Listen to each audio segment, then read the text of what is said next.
이 자리에 계신 우리 성도 여러분, 이것 다 한 가지씩은 다 가지고 계실 걸로 압니다. 날 때부터 가지고 계셨던 분도 있고, 태어난 이후에 가지신 분도 있을 겁니다.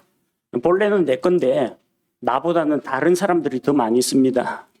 예, 여러분의 이름입니다. 이름은 나를 위해서 필요한 게 아니라 다른 사람을 위해서 필요합니다.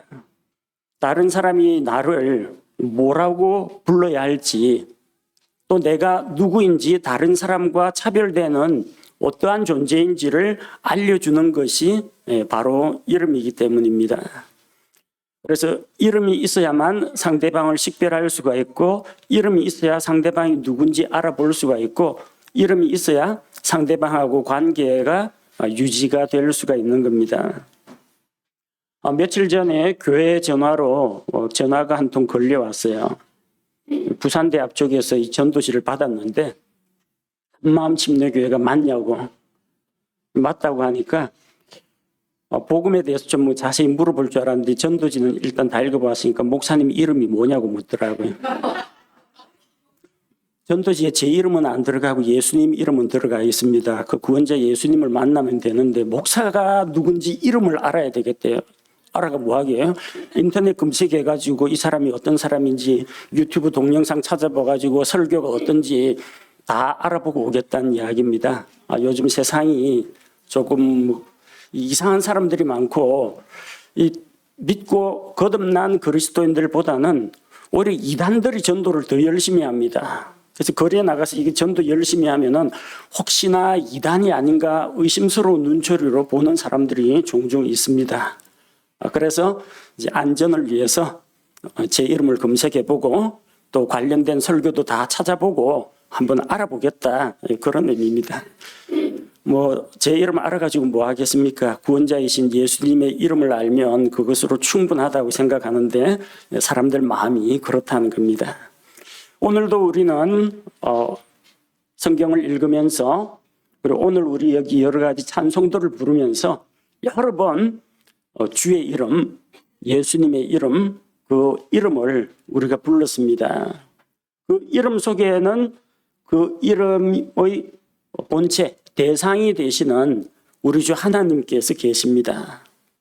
하나님을 믿는다, 예수님을 믿는다는 것은 곧 그분의 이름을 믿는 것하고 같은 걸로 보셔도 됩니다. 성경에는 예수님의 이름이라는 표현이 자주 등장합니다. 신약교회 사도들은 예수님의 이름으로 기적을 일으키고 예수님의 이름으로 사람들에게 복음을 전했습니다. 성도들은 예수님의 이름으로 구원을 받아서 신앙생활을 했습니다. 찬송가에도 예수님의 이름은 존귀한 이름, 놀라운 그 이름, 아름다운 이름, 이렇게 예수님의 이름을 높이고 있습니다. 그리고 찬송가 가사에서도 예수님의 이름을 믿어라, 예수님의 이름을 의지하라, 예수님의 이름을 찬양하라, 이렇게 기록되어 있습니다. 우리 신앙생활과 예수님의 이름은 때려야 뗄 수 없는 관계에 있다는 겁니다. 우리는 예수님의 이름을 믿어서 구원을 받았습니다. 우리는 기도할 때 예수님의 이름으로 기도합니다. 우리는 교제할 때 예수님의 이름으로 함께 모여서 교제합니다. 우리는 예수님의 이름을 내걸고 영적 전쟁을 하고 있습니다. 그리고 세상에서 우리는 예수님의 이름 때문에 고난을 받습니다. 우리는 예수님의 이름으로 복음을 선포합니다. 이처럼 예수님의 이름은 우리가 믿음으로 살아가는데 아주 중요한 비중을 차지하고 있습니다. 그래서 올 한 해 동안 매월 예수님의 이름이라는 주제로 말씀을 강론하고자 합니다. 우리는 예수님의 이름이 가지고 있는 그 의미와 그 이름의 영광과 능력을 경험하면서 살아가기를 원합니다. 오늘은 그 첫 번째 시간으로 이름이란 도대체 무엇이고 예수님의 이름은 우리에게 어떠한 의미를 갖고 있는지 살펴보고 함께 하나님의 은혜를 나누고자 합니다. 이름이란 무엇인가? 이름은 그 사람을 대상을 부르는 호칭입니다.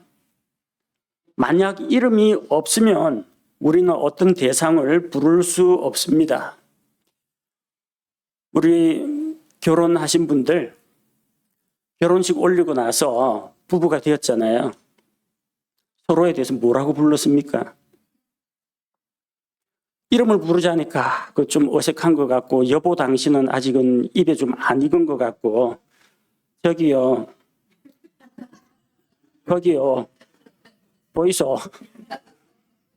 이 뭘 부르는 호칭이 있어야 되는데, 적합한 호칭이나 뭐 이런 게 있어야 되는데 없다 보니까 그렇게 이야기하는 겁니다. 제 아내도 가끔 가다 뭔 말을 하는데 어떤 단어, 그 대상의 이름이 빨리 생각 안 하면, 여보 그거 있잖아, 그거 내가 무슨 말 하는지 알지?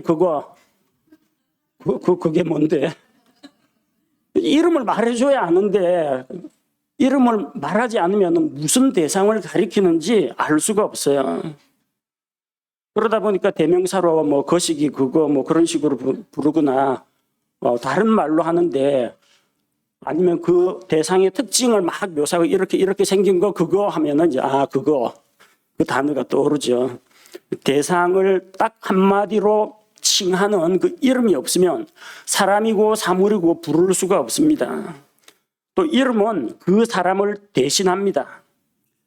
편지나 그 각종 계약서 마지막에 자기 이름을 가지고 서명을 하죠. 요즘 뭐 서명이 그냥 전부 알아볼 수 없는 이상한 휘갈겨 쓰는 걸로 되어 있는데, 원래 서명은 이름을 적는 게 서명입니다. 이름을 적는 거예요. 내가 거기에 계약서에 내 이름을 적었다라는 것은 이 계약이 성사되었다라는 겁니다. 그 계약권 있을 때마다 그 계약권을 증명할 때마다 내가 갈 필요가 없고, 거기에 적혀 있는 내 이름이 나를 대신한다는 이야기입니다. 그래서 그러다 보니까 뭐 다른 사람의 이름을 대신 뭐 도용하는 그런 사례들도 있습니다. 다른 사람 명의를 도용해 가지고 불법으로 뭐 대출을 받는 그런 일도 있고, 저는 다른 사람 이름을 종종 써먹은 적이 있습니다. 제가 서울에 있으면서 부산대학교에 강의를 하러 내려오던 그 시절이 있었어요.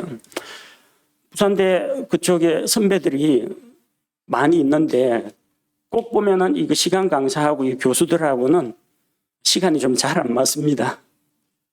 그러다 보니까 꼭 식사를 따로 해야 되는 그런 경우가 생겨요. 잘 맞으면은 시간표가 잘 맞는 그 학기에는 같이 점심시간이면 밥 먹으러 가자 해서 같이 가는데, 없을 때는 나보고 문수야 네 혼자서 먹어야 되겠다 연락을 줍니다. 그러면 이제 혼자 가는데 딴 데 가지 말고 교수 식당에 가라고 그래요. 교수 식당에 가가지고 내 이름 대고 선배 이름 대고, 이름 대는 게 아니라 거기에다가 부산대 신문방송학과 선배 이름을 적습니다. 그러면은 전 돈 안 내고 들어가고요. 나중에 그 선배 월급 통장에서 식비가 빠져나갑니다. 이름을 사용하도록 제가 허락을 받았어요. 그리고 그 이름을 사용하니까 그 이름에 능력이 있고 효력이 있어가지고 저를 통과시켜 주더라고요. 돈도 안 받아요. 이름은 그 사람의 신분이나 자격이나 가치, 명예, 능력, 책임, 이 모든 것들을 포괄하고 있습니다. 보통 우리 무슨 애니메이션 영화 같은 거, 어릴 때 만화 영화 같은 거 보면 정의의 이름으로 뭐 너를 처단한다 하죠. 정의의 이름으로 그 자격을 이야기하는 겁니다. 대한민국 법의 이름으로 할 때는 자격이나 권능을 이야기합니다. 우리 선배가 내 이름 달아놓고 네가 먹어라, 그런 것은 자기가 대신 책임을 져주겠다는 이야기입니다. 자기 명의로 되어 있는 휴대폰, 이것은 그 사람의 소유, 이 휴대폰이 누구 것이냐, 소유권을 이야기합니다. 아버지의 이름을 더럽히지 말라, 그 이름은 명예를 의미합니다. 역시 유명 제품은 이름값을 한다. 그럴 때 그 이름은 가치나 능력을 말합니다. 즉 이름이라는 것은 한 대상이 가지고 있는 어떤 속성이나 특징, 성품, 능력, 이 모든 것을 아우른다는 것을 볼 수가 있습니다. 그리고 이름을 통해서 우리는 대상과 관계를 맺고 또 관계가 발전합니다. 우리는 상대방의 이름을 부르면서 관계가 형성됩니다. 상대방에게 낯선 사람 만나가지고 그 한 번 보고 헤어질 사람 같으면은 굳이 이름을 알 필요가 없습니다. 여러분 식당에서 밥 먹고 계산하고 나오는데 그 계산대에 있는 점원이나 가게 주인하고 통성명할 필요 있습니까? 식당 주인 아줌마 이름이 어떻게 되세요? 알아서 뭐합니까? 밥 먹고 나가면 언제 다시 올지 알 수가 없는데, 그런데 누가 소개해 준 친구가 있는데 그 친구가 마음에 든다라고 하면은 자기 소개하면서 이름 이야기합니다. 전화번호 교환합니다. 그렇게 하면서 관계가 형성이 되고 그 다음에 그 사람의 이름을 불러서 누구야 하고 서로 간에 호칭을 부르면서 그 관계가 더 깊어지는 겁니다. 지난 사이에는 이름을 부릅니다. 제가 미국에 유학할 그 당시에는 저는 벌써 다른 학생들보다 적어도 20살 이상 나이 차이가 많이 났어요.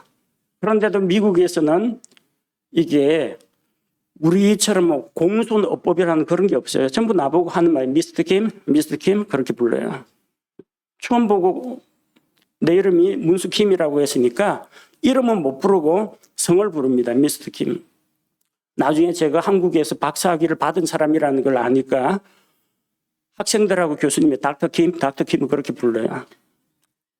1년 되기 전에 그 미국인 친구라고 하기에는 거의 아들뻘이라고 해도 되는데 아들 조카뻘인데 학생들하고 교류를 하고 또 성경 가지고 이야기도 하고 이 수업을 듣고 하다 보니까 친해졌어요. 그 다음부터는 헤이 문수 하고 제 이름을 막 불러요. 이것들이 나보다 한참 어린 것들이 나고 헤이 문수 이렇게 부르는데 그런데 그 문화권에 보니까 그 이름을 불러준다는 것은 가까운 사이가 아니면 할 수 없는 일이라고 하더라고요. 격식을 갖추고 거리를 두고 공식적인 관계에서는 무조건 성씨를 부릅니다. 그런데 개인적으로 내가 너 친구야, 우리 서로 친구지, 그런 사이에서는 그냥 이름을 부른다고 합니다. 우리가 이름을 부른다는 것은 내가 그를 알고 그가 나를 안다라는 겁니다. 관계가 형성된다는 겁니다. 그래서 야곱도 자기와 씨름하던 천사에게 당신의 이름을 내게 알려주소서 이름을 물어봤습니다. 모세도 시내산에서 호렙산에서 불붙은 가시떨기를 가운데 임재하신 하나님을 만나고 하나님께서 모세에게 명하시니까 그런데 하나님의 이름은 내가 사람들에게 하나님을 뭐라고 설명해야 됩니까? 누가 보냈다고 할까요? 하나님의 이름을 여쭤봅니다. 마노아도 주의 천사를 만나고 당신의 이름을 내게 알려주소서 그렇게 물어봅니다. 이름을 알아야 절대자의 이름을 알아야 신의 이름을 알아야 그 이름을 부르고 그 이름 앞에서 경배하고 다른 사람에게 그분을 소개할 수가 있습니다. 그런 의미에서 하나님께서 자기의 이름을 모세를 통해서 알려주셨고 또 예수 그리스도라는 이 이름을 그분께서 태어나시기도 전에 이미 천사를 통해서 나시기 전에 지은 그 이름 예수, 우리 주 예수님 그 이름을 주신 이유가 있습니다. 그분을 더 알고 그분의 이름을 부르고 그분의 이름을 믿고 그분의 이름으로 우리가 신앙생활 하도록 하기 위해서입니다. 오늘 성경 본문에는 예수님의 이름이 3가지로 기록되어 있습니다. 다른 복음서 다른 부분들 보면은 그분의 이름은 여러 가지로 등장합니다. 예수님의 여러 가지 칭호 대신에 오늘 본문에 소개된 3가지 이름, 예수라는 이름, 그리스도라는 이름, 임마누엘이라는 이 이름 3가지만 한번 살펴보고자 합니다. 첫째로 본문에 나오는 예수라는 이름은 구원자를 의미합니다. 예수라는 이름은 일반적으로 많이 사용되는 유대인 남자 이름 가운데 한 가지입니다. 히브리어로 여호수아를 그리스도로 바꾼 것이 예수스입니다. 예수 쓰고 우리는 그것을 예수라고 부르고 예수 그렇게 부르면은 이름 함부로 부르니까 우리 문화권에서는 또 이름 함부로 부르면 안 되죠. 예수님이라고 부릅니다. 그리스식으로 예수스 해가 님 하면 되지 않느냐. 그래 되면 예수 스님이 됩니다. 예수님이 중도 아닌데 예수 스님 하면 이상하죠. 그러니까 예수님 이렇게 하고 영어에서는 지저스. 각 언어별로 그 발음은 다르지만 그분의 이름은 예수라는 이름입니다. 예수라는 이름의 뜻은 구원자라는 뜻입니다. 마태복음 1장 21절에 그녀가 아들을 낳으리니 너는 그의 이름을 예수라 하라. 이는 그가 자기 백성을 그들의 죄들에서 구원할 것이기 때문이라 하니라. 자, 이름을 예수라고 하라고 천사를 통해서 하나님께서 나실 그리스도 이름을 지어주셨습니다. 그런데 왜 이런 이름을 지었느냐? 그분께서 자기 백성을 그들의 죄들에서 구원할 것이기 때문에 예수라는 이름을 주었습니다. 예수라는 이름 그 자체가 구원자라는 뜻입니다. 구약시대에 예수님과 같은 이름을 사용한 성경 인물들이 있습니다. 우리가 잘 알고 있는 여호수아. 여호수아는 이스라엘 백성을 약속의 땅으로 데리고 들어간 지도자입니다. 실제로 그들을 이집트에서 인도해 내시고 그들을 가나안 땅으로 데리고 가시고 그 땅을 그들에게 주신 분은 예수님입니다. 그래서 사사기 2장에 보면 주의 천사가 이야기를 합니다. 내가 너희를 이집트 땅에서 데리고 이 땅으로 인도하여 드렸거늘 그들이 우상숭배의 죄에 빠진 것에 대해서 주의 천사가 책망합니다. 주의 천사는 직접적으로 이야기합니다. 내가 너희를 데리고 왔다. 왜? 주의 천사가 하나님이시기 때문에 성육신 하기 전에 예수님이기 때문에 그렇습니다. 그런데 이스라엘 회중 가운데 그들 가운데에서 세운 지도자는 여호수아였습니다. 자, 여호수아는 그 이름의 뜻이 여호와 하나님은 구원이시다. 구원자라는 그런 의미입니다.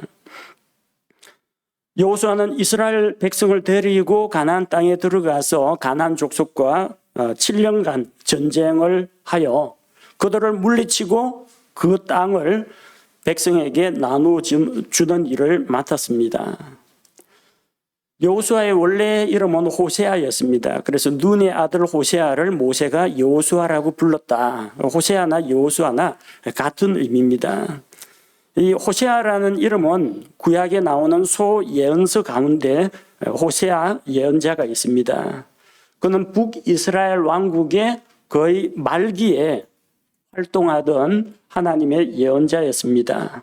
여러분도 잘 기억하는 바와 같이 창녀 고멜과 결혼해서 그리고 거기서 음란한 자식들을 낳고 그럼에도 불구하고 하나님께서 그 창녀를 사랑하라.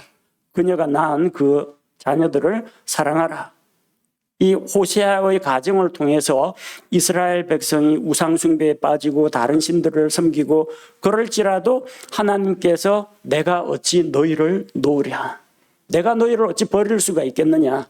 끝까지 사랑하시는 하나님의 사랑을 호세아를 통해서 보여주셨습니다. 여호수아나 호세아나 다 자기 백성을 구원하는 일과 관련된 사역을 했습니다. 우리 주 예수님, 예수라는 그 이름은 구원자라는 그 뜻을 담고 있고 실제로 예수님은 우리를 죄에서 구원하셨습니다. 율법의 저주에서 우리를 속량하셨습니다. 마귀의 압제에서 영원한 지옥 형벌에서 예수님이 우리를 구원해 주셨습니다. 다른 어떤 종교인도 어떤 영적 존재도 우리를 구원할 수가 없고 오로지 예수님이 우리의 구원자가 되십니다. 사도행전 4장 12절 말씀해 보니까 사도행전 4장 12절 다른 사람 안에는 구원이 없나니 하늘 아래에서 우리를 구원할 다른 이름을 사람들 가운데 주지 아니하셨느니라 하였더라. 이 세상에 많은 사람들이 자기 종교에서 믿고 있는 자기들의 신들의 이름을 부릅니다. 알라신의 이름을 부르고 부처에게 귀의한다고 이야기하고 사람들이 만들어낸 신들의 이름을 부르지만 그 모든 것은 다 헛되다라는 겁니다. 그들이 부르는 신들은 그들에게 재앙을 내리지도 복을 내리지도 못합니다. 말하지도 못하고 듣지도 못합니다. 움직이며 거동하지도 못합니다. 오직 우리를 구원하실 수 있는 분은 하나님의 아들이신 예수님, 완전한 하나님이시고 또한 완전한 사람이신 예수 그리스도, 우리의 죄를 대신해서 자신의 생명의 피로 우리를 값주고 사신 예수 그리스도만이 우리를 구원할 수가 있습니다. 그래서 누구든지 바로 이 구원자 예수님의 이름을 믿는 사람은 구원을 받아 하나님의 자녀가 됩니다. 요한복음 1장 12절에 그분을 받아들인 자들, 곧 그분의 이름을 믿는 자들에게는 다 하나님의 아들이 되는 권능을 그분께서 주셨으니, 예수 그리스도를 자기의 구원자로 믿고 받아들인다는 것은 곧 그분의 이름을 믿는 것입니다. 예수님을 믿는 것은 구원자 예수 그리스도의 이름을 믿는 것입니다. 앞서 말씀드렸습니다. 이름은 그 이름이 붙어 있는 그 대상자의 전 인격을 다 이야기하는 것이라고. 예수님은 그분의 이름에서 보여주는 바와 같이 우리의 구원자가 되십니다. 우리는 예수님의 이름을 믿어 죄에서 구원받고, 심판에서 구원받고, 지옥 형벌에서 구원받고, 율법의 저주에서 구원받고, 마귀의 압제에서 구원받았습니다. 예수님은 구원자이십니다.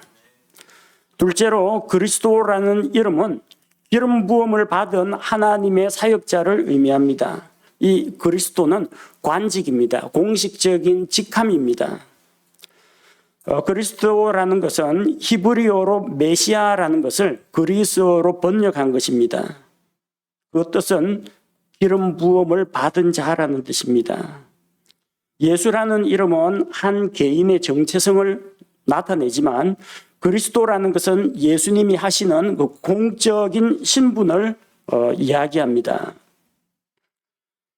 누가복음 4장 41절 말씀해 보니까 누가복음 4장 41절에 마귀들도 많은 사람에게서 나가며 소리질러 이르되 당신은 하나님의 아들 그리스도시니이다 하며 그분께서 그들을 꾸짖으사 그들이 말하는 것을 허락하지 아니하시니 이는 그분께서 그리스도인 줄을, 예수님이 그리스도라는 사실을 그들이 알았기 때문이더라.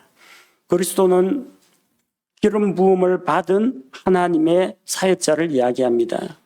마귀들조차도 예수님이 오셔서 그리스도로서 행하실 그 사역을 알고 있었다는 이야기입니다. 성경에서는 대부분 두 개를 같이 사용합니다.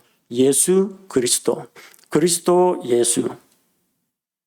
예수 그리스도하고 그리스도 예수가 어떻게 다릅니까? 그 가리키는 대상은 똑같습니다. 예수 그리스도나 그리스도 예수나 똑같이 우리가 믿는 하나님의 아들 나사렛 예수 그리스도 그분을 가리키기 때문에 지칭하는 대상은 같습니다. 근데 쓰임새가 다르다라는 거예요. 여러분, 김문수 목사하고 목사 김문수가 어떻게 다릅니까? 김문수 목사는 목사 중에 김문수라는 이름을 가진 목사예요. 김 목사, 박 목사, 이 목사 다 있는데 그 가운데서 김문수라는 개인 정체성을 딱 찍어가지고 다른 사람하고는 차별되는 딴 목사 말고 이 목사 한정 지어서 하는 이야기입니다. 목사 김문수라는 것은 여러분 침례 증서 받아보신 분들은 맨 밑에 뭐라고 되어 있는지 보셨죠? 몇 년 몇 월 며칠 한마음 침례교회 담임 목사 김문수 이렇게 되어 있습니다. 김문수는 김문수인데 목사로서의 김문수를 이야기하는 겁니다. 연말이 되면 제가 이전에 아들들 있을 때는 아들들에게 상장을 줬습니다. 가족 시상식. 12월 31일 저녁은 이제 가족 시상식을 하는데 예찬이하고 예성이도 다 상을 받았어요. 1년 동안 너희들을 하나님 앞에서 변화되고 성장하고 잘한 것들을 해가지고 무슨 상, 뭐 믿음의 어린이 상, 뭐 이런 거라든지, 제 아내 같은 경우 뭐 여러 가지 이름을 붙여가지고 진실한 동력자상, 현모양처상, 내조의 여왕상, 가진 이름을 다 써서 상을 붙여. 그 맨 마지막에 애들한테 주는 상장은 이렇게 나갑니다. 12월 31일 아빠 김문수 이렇게 나갑니다. 제 아내에게 주는 상장은 남편 김문수 이렇게 나갑니다. 김문수는 여러 가지 모습이 있어요. 목사이기도 하고 우리 아들들한테는 아버지이기도 하고 제 아내에게는 남편이기도 합니다. 즉 목사 김문수라는 것은 이 김문수라는 사람이 목사로서의 권위와 자격을 가지고 일한다, 이것을 의미합니다. 그러면 예수 그리스도는 무엇을 말하느냐? 세상에는 그리스도라고 칭하는 자들이 여럿 있습니다. 거짓 그리스도도 있고 나중에 적 그리스도들도 있고 적 그리스도도 나타날 것입니다. 그런 그리스도 말고 예수 그리스도라는 겁니다. 예수님을 딱 찍어가지고 이 예수님이 그리스도라는 것을 이야기합니다. 그리스도는 직함입니다. 근데 그 그리스도라는 직함을 사칭하거나 도용하거나 남발하는 사람들이 있어요. 그거하고 구별되는 예수 그리스도라는 겁니다. 다른 그리스도가 아니라 오직 예수 그리스도입니다. 하나님의 아들 나사렛 예수 그리스도라는 인격적 실체를 이야기하는 겁니다. 그리스도 예수라고 할 때는 예수님은 여러 신분을 가지고 있습니다. 목수의 아들이라는 신분도 가지고 있고요. 또 하나님의 아들이시기도 하고요. 그리스도이기도 하시고요. 그리스도이신 예수님을 이야기합니다. 그리스도의 직무를 수행하시는 예수님을 가리킬 때 그리스도 예수라고 합니다. 물론 동일 인물입니다. 근데 어느 것을 관직을 앞쪽에 붙이느냐 뒤에 붙이느냐에 따라서 의미가 달라집니다. 구약시대에는 하나님께 기름 부음을 받아서 세움을 받고 일하는 세 가지 직분이 있었습니다. 왕과 제사장과 예언자는 기름을 부어서 임명했습니다. 예수님께서는 이 세 가지 직분을 모두 가지고 계신 분입니다. 예수님은 예언자로서 일하셨습니다.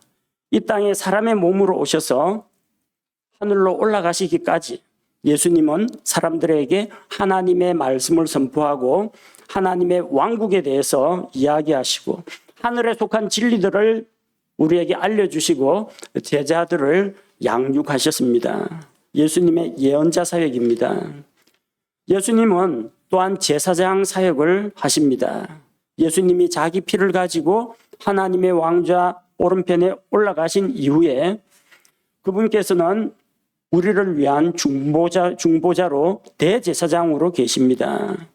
히브리서 8장 1절 말씀에 이제 우리가 말한 것들에 관한 요점은 이것이니 곧 우리에게 이러한 대제사장이 계시다는 것이라.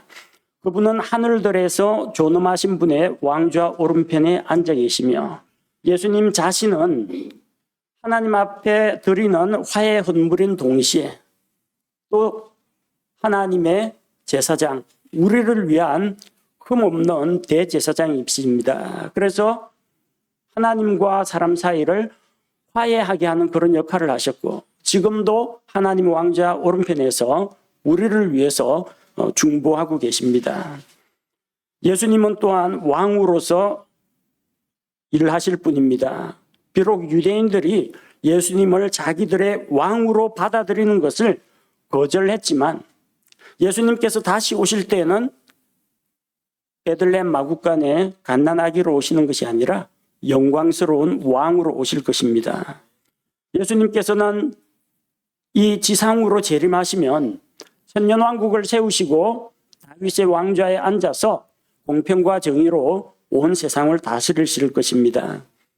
요한계시록 11장 15절 말씀에 보면 일곱째 천사가 나팔을 불매 하늘에 큰 음성들이 있어 이르되 이 세상의 왕국들이 우리 주와 그분의 그리스도의 왕국들이 되었고 그분께서 영원 무궁토록 통치하시리로다 하니 환란기가 끝나고 나면 주님께서 이 땅에 지상으로 재림하셔서 왕국을 세우시고 왕으로 다스리실 것입니다. 예수님은 이렇게 예언자, 제사장, 왕 세 가지 신분을 같이 가지고 있습니다. 이 세 가지 신분은 기름을 부어서 세우는 직책입니다. 그래서 예수님은 그리스도십니다. 우리는 예수님이 하나님께서 죄인들을 위해 보내주신 그리스도라는 것을 믿습니다. 우리는 예수님께서 주신 하나님의 말씀을 믿고 받아들입니다. 주님은 하늘에서 우리를 위해서 대제사장으로서 기도하고 계시고 주님께서 이 땅으로 다시 오셔서 영원토록 우리 왕이 되셔서 우리에게 안식과 평화를 주실 것입니다. 셋째로 임마누엘이라는 이름은 우리와 함께 계시는 하나님을 의미합니다. 본문에 나오는 마태복음 1장 23절은 이사야 7장 14절에 나오는 예언을 인용한 것입니다. 구약성경 이사야 7장 14절은 이렇게 기록되어 있습니다. 그러므로 주께서 친히 한 표적을 너희에게 주시리라. 보라, 처녀가 수태하여 아들을 낳고 그의 이름을 임마누엘이라 하리라. 예수님께서는 한 처녀의 몸을 통해서 세상에 오실 것이라고 했습니다. 여기 한 처녀는 virgin이라고 되어 있는데 정관사 더가 붙지 않았습니다. 평범한 부정관사 어가 붙었습니다. 많고 많은 처녀들 가운데 그냥 한 처녀입니다. virgin의 V자가 대문자가 아니라 소문자입니다. 가톨릭 성경에는 이거 대문자로 해놨어요. 마리아를 높이기 위해서. 마리아를 동정녀. 그래서 the virgin 해서 대문자로 신성이 있는 존재처럼 묘사했지만 킹 제임스 성경에서 그냥 부정관사 그리고 소문자 V를 사용하고 있습니다.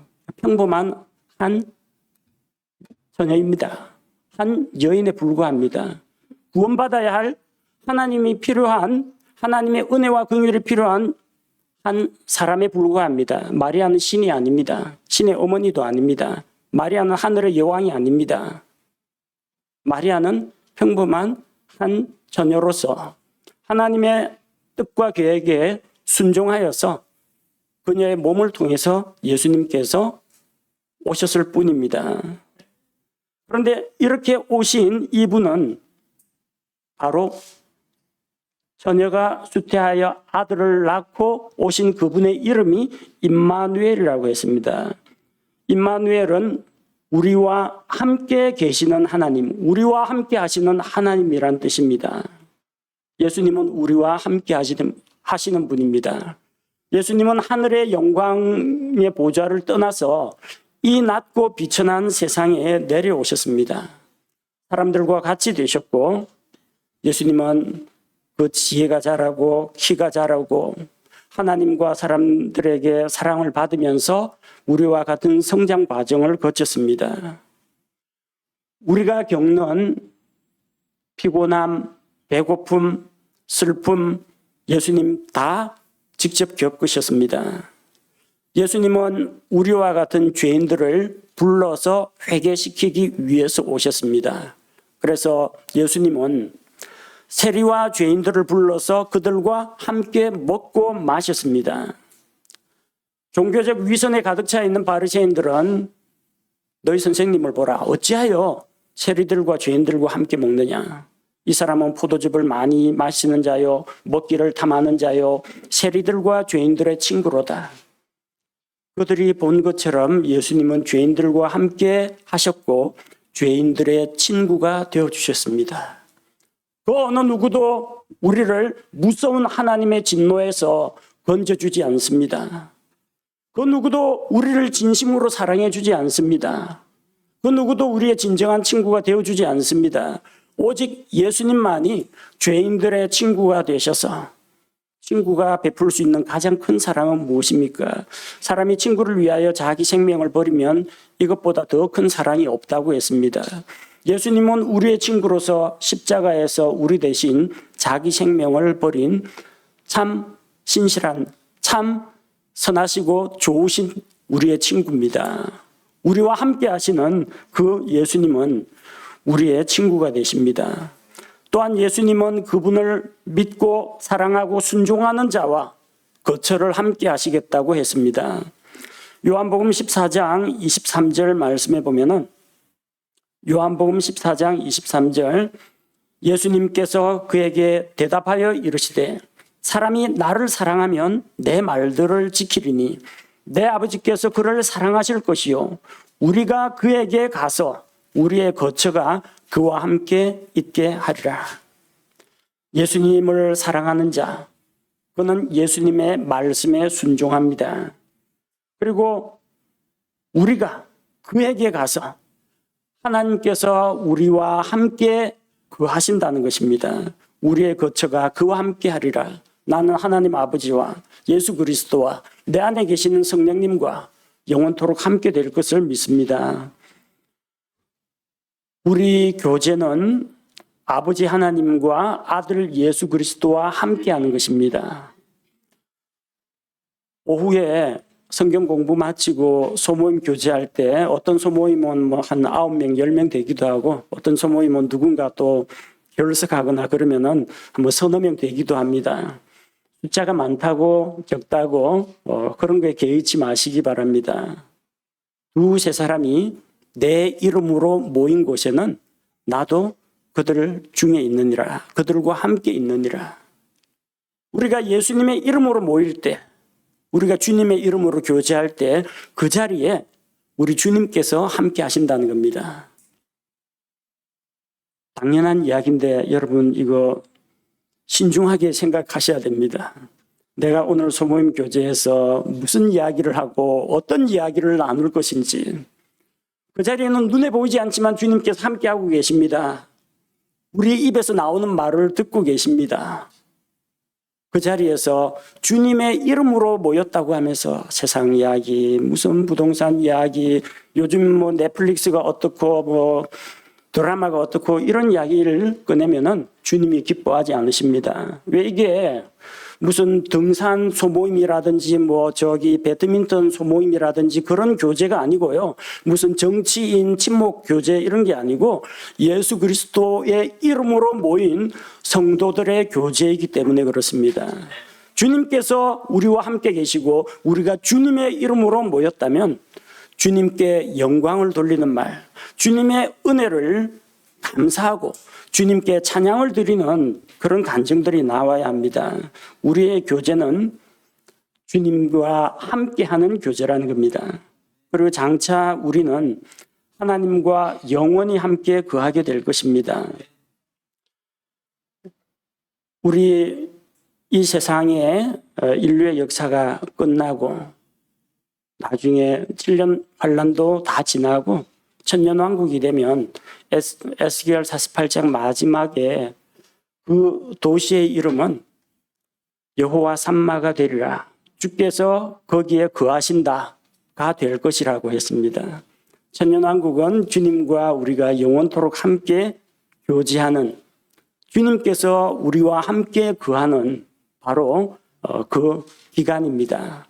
뿐만 아니라 이 천년왕국이 끝나고 마귀의 마지막 반란이 진압되고 나서 영원한 세계가 열릴 텐데 그 영원한 세계에서 하나님은 우리와 함께 하시는 하나님이십니다. 요한계시록 21장 3절 요한계시록 21장 3절에 보니까 내가 하늘에서 나는 큰 음성을 들으니 이르되 보라 하나님의 성막이 사람들과 함께 있고 그분께서 그들과 함께 거하시리라. 그들은 그분의 백성이 되고 하나님께서는 친히 그들과 함께 계셔서 그들의 하나님이 되시리라.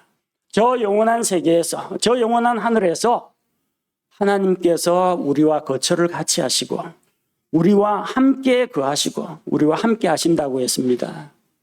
우리 주님의 이름은 임마누엘입니다. 이 세상에 오셔서 우리와 삶을 같이 나누셨고 믿는 자와 함께 거하시며 또 우리가 교제할 때 주님의 이름으로 모일 때 그 가운데 함께 계시며 천년왕국에서도 영원한 왕국에서도 우리와 함께 거하시는 하나님, 그분의 이름이 임마누엘입니다. 우리가 높고 존귀하신 하나님과 함께 있다는 것은 우리에게 큰 기쁨과 영광이 됩니다. 주님께서는 지금 주님의 이름으로 모인 이 예배 시간에도 우리와 함께 계십니다. 우리의 일상생활 중에도 우리와 함께 계십니다. 그리고 앞으로도 영원토록 우리와 함께 하실 것을 믿습니다. 하나님께서는 우리에게 주님의 이름을 알려주셨습니다. 왜 알려주셨을까요? 그 이름을 부르라고, 그 이름을 믿으라고, 그 이름으로 행하라고, 예수님의 이름으로 복음을 선포하고, 예수님의 이름으로 기도하고, 예수님의 이름으로 하나님 앞에 담대하게 나아가고, 예수님의 이름으로 주님을 위한 삶을 살라고 그 이름을 우리에게 가르쳐 주셨습니다. 우리는 우리를 구원하신 주 예수 그리스도를 구원자로 믿고 있습니다. 우리는 그분의 이름을 힘입어서 하나님 앞에 기도로 나아갑니다. 그리고 그분의 이름을 높이고 그분의 이름에 감사하며 그분의 이름을 찬양하며 또한 그분의 이름을 사람들 앞에서 선포해야 합니다. 예수 그리스도 임마누엘 하나님이신 우리 주님의 이름에 담긴 그 의미를 생각하고 그 이름이 우리 성도들 일상생활 가운데에서 널리 불려지게 하시고 우리를 통해서 예수님의 이름이 많은 사람 앞에 퍼져나가기를 원합니다. 함께 기도하시겠습니다. 하나님 아버지, 오늘 마태복음 말씀을 통해서 우리 주님의 이름, 예수님, 그리스도, 임마누엘, 이 이름이 갖는 의미에 대해서 살펴보았습니다. 우리의 구원자이신 예수님의 이름을 우리가 믿어 구원을 받았고 또 우리의 예언자가 되시고 대제사장이 되시고 우리의 왕이 되시는 주님을 우리가 더 가까이 하고 그분의 이름을 부르면서 주님과의 관계가 날로 발전해 나가게 하여 주옵소서. 우리와 삶을 같이 하시는 임마누엘 하나님, 우리 삶 가운데 들어와 계시며 이후로도 영원 무궁토록 우리와 함께 하신다는 그 약속을 믿사오니 우리 삶 가운데에서 주님의 이름을 영화롭게 하며 주님의 이름을 존귀하게 높이고 찬양하며 또 선포하는 우리 성도들이 되게 하옵소서. 예수님의 이름으로 기도합니다. 아멘.